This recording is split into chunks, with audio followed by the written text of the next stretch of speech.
哋而家咧就做一個批量導入嘅一個操作。咁我哋而家要準備一個 USB 啦，咁就插落部電腦度。插到部電腦度之後咧，我哋喺電腦咧會創建一個 input 嘅 CSV 嘅一個 Excel 嘅表格。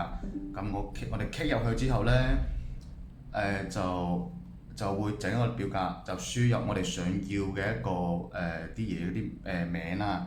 咁我哋而家創建咗係15個想要嘅嘢嘅，係啦。咁我哋會將呢個file 咧就會拉入去呢個 USB 度。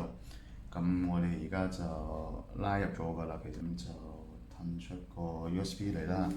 咁我哋而家咧就會插落去到呢個設備度啦。咁就連接上，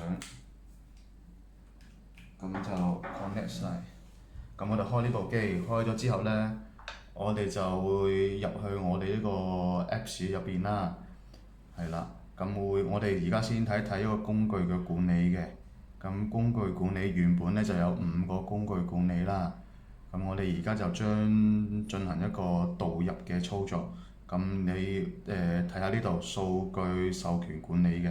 咁我哋點擊呢度啦，咁我哋會有呢度4個步驟，我哋點一個導入工具清單。導入工具清單之後呢，就有一個 tips 嘅，咁我哋就撳確定就 OK 㗎啦。咁啲數據呢就匯入成功嘅。咁我哋再翻去睇一睇工具管理呢度，係啦，工具管理呢度呢就會比之前呢就多咗我哋想要嘅嘢啦。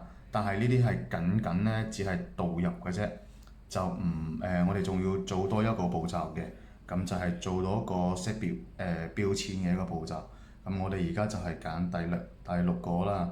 咁我哋而家識別呢個標籤，係啦。咁識別完之後呢，就我哋仲要做多一個步驟嘅，就去點擊綁定呢個標籤啦。綁定完標籤之後，就會撳保存，保存完之後，就先係真正完成咗。咁我哋可以再翻去睇多次，就係有綁定咗標籤嘅，係啦。